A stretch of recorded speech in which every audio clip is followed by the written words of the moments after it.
The Troll, written by Julia Donaldson, illustrated by David Roberts.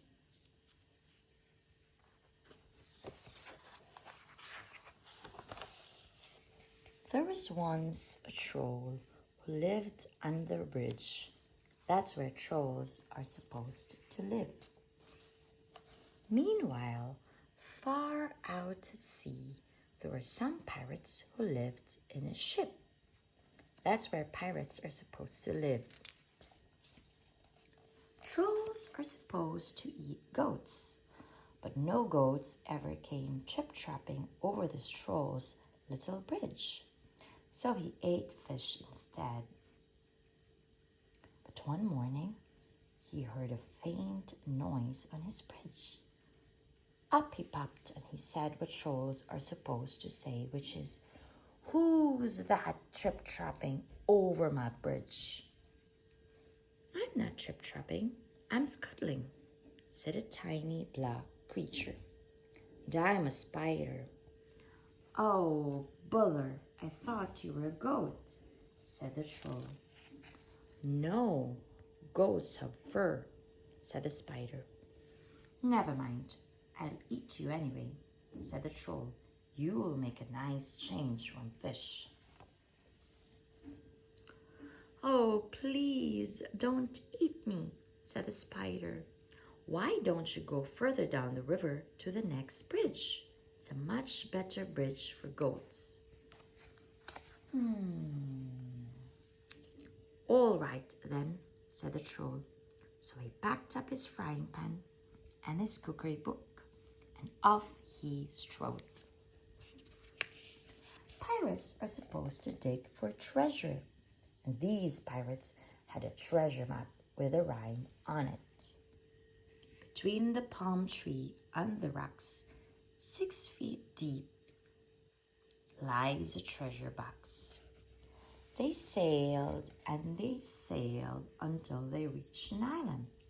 "This is the spot," said Handkerchief. "Start digging."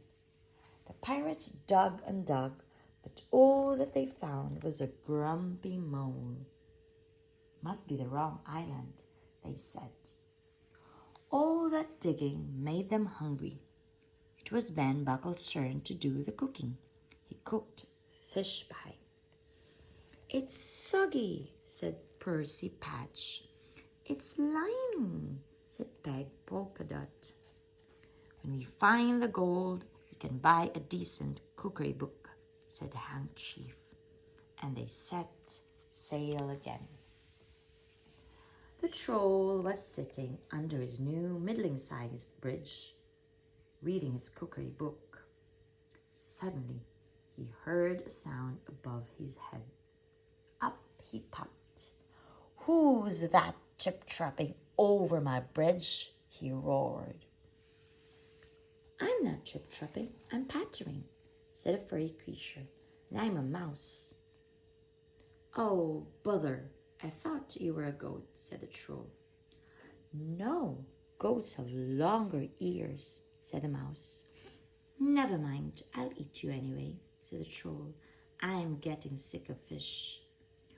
"Oh, please don't eat me," said the mouse. "Why don't you go down to the next bridge? There are goats trip-trapping over that one all the time." "Very well," said the troll, and he packed up his things again, and off he strode.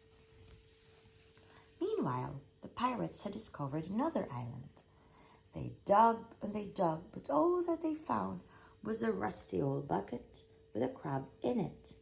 "It's the wrong island again," they said. That night, Percy Patch did the cooking. He cooked fish soup. "It's bony," said Ben Buckle. "It's briny," said Peg Polka Dot. If we could find the gold, we could pay for a proper cook," said Handkerchief. The troll was frying fish under his new big bridge when he heard a sound above his head. Up he popped. "Who's that trip-trapping over my bridge?" he bellowed. "I'm not trip-trapping, I'm lopping," said a creature with long ears, "and I'm a rabbit." "Oh, bother, I thought you were a goat," said the troll. "No, goats have hoofs," said the rabbit. "Never mind, I'll eat you anyway," said the troll. "Anything's better than fish." "Oh, please don't eat me," said the rabbit. "Why don't you walk down to the next bridge? There are herds of goats trip-trapping over that one." "Are you sure?" asked the troll. Once again, he packed up and off he strode. Meanwhile, the pirates were digging on a new island. They dug and they dug, but all that they found was an old Wellington boot with a nest of centipedes in it. "We'll never find the right island," they said. That night, it was Peg Polkadot's turn to do the cooking. She cooked fish cakes. "They're sandy," said Percy Patch. "They're sticky," said Ben Buckle. Hank Chief said nothing. He was too busy being sick over the side of the ship. The Trolls River grew wider and wider. Then it stopped being a river and it flowed into the sea.